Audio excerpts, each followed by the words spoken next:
n'abanyarwanda muri rusange n'abanyamahanga nanone.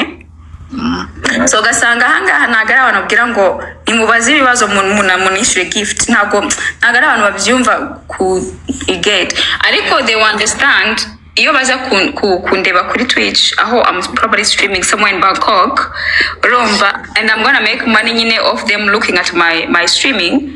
Yeah. Aho kugira ngo mudi hano ndimo ndasubizanya nabo. Yeah, you're right.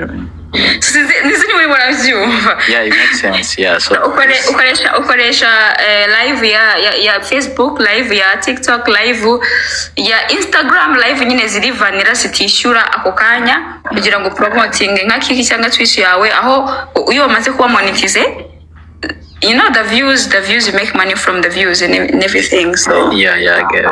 Yeah. Ngaba ni ma gift se ari gusaba gift ahangaha nge nta kintu binyungura kwiganga ndimo ndasaba aho by amadolari ngisa abayiriki aho ndi bukorera amadolari 20 ku munota on Twitch. Yeah, I'm telling you, ahangaha no building nyine there are other platforms. Yeah, so you come here kugira ngo bigufashe ku building. Yeah, I get it. Is platform. Iyo cyakora none iyo intuzo yanjye iba iri monetize muri UK cyangwa se muri the US, you know, I'll make money off monetization. Ariko intuzo yanjye iri based in Finland.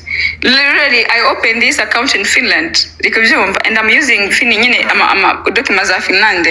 So niyo nakura ama gift mfiteho hano banyine n'amayero banyereka kohereza kuri kigubikuza kuri PayPal no muri nafungure Finland. So kujya kwirwa ndi kubikuza amayero 100 nire mvuga amagambo nk'igihumbi ahangaha for what? Yeah, it's nago wowe babishobora nago babibona.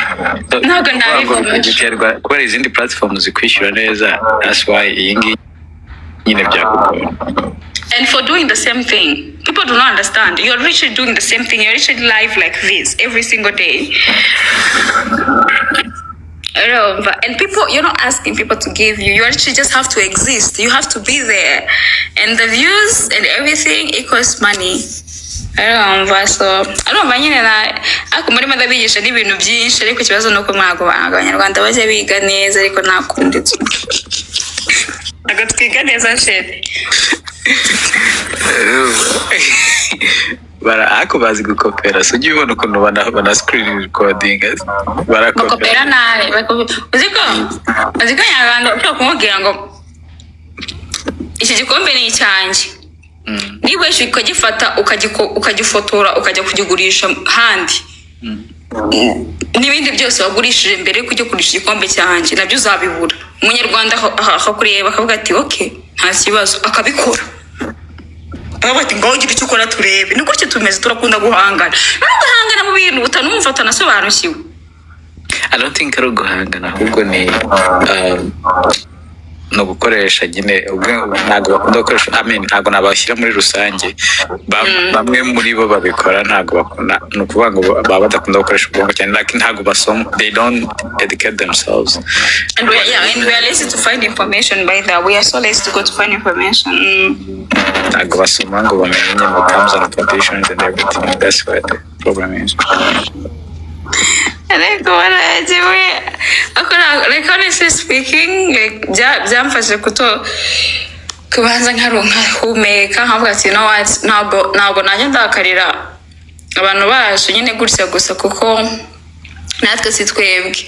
Ariko ikintu ukora gusa ufata umuntu umwe gusa ukamugira example, nicyo kintu cyonyine kigisha twigisha twebwe nka rubanda. Nka rubanda rugari nyarwanda twigishwa n'umuntu gusa, utanga example gusa imwe y'umuntu umwe gusa, abandi bose bahita bamenya ukuntu bigenda. Otherwise utaratanga example y'umuntu umwe, n'amagambo gusa ubabwira nta kindi yabikoraho. Ntabwo banakumva. You saw how Rib yabanje kabihorera akajya yibyo bakoresha Rib all the time yarabemvita mu mami. Oya buri tegatoya. Sinzi niba uko nk'ibyo ngibyo uvuze, urabona ko for example wenda baravugaga ati okay nimukavuge gutya na gutya. Uravuga ati bamwe bakavuga ngo Rib nishaka izansanga iwanjye. Hanyuma umwe Rib ikamusanga iwe koko. Yamusanga iwe yamara kumushyiramo, yamara kurya umwibiriye. Bamwe abagenzi babibona nabo bajya bakora ibintu bakajya bavuga ngo ngibyo wavuze ngo bigize icyaha ngo urabizi ngo ntabwo ujya uvuga ngo ribu ngo nigusanga iwawe ngibyo ngibyo uvuze ngo bigize icyaha kuko abashaka nawe ni abantu urabanza ukabereza example imwe gusa bakajya bagendera kuri wa wundi wahaye example akavuga ati uzarebe ko ari wongera akavuga ati ngo noneho ngo njyewe ngo ninsange iwanjye niba ishaka barabizi iwawe se utuye mu ijoro barahagusanga papa arumva ariko iyo umwe aza gukoresha nk'iryo jambo ati nibo nsanga iwanjye ntibahamusange koko ngo n'abandi bari gukomereza n'abati nanjye nangwa se nanjye iri muze murebe uri kubyibura bigasanga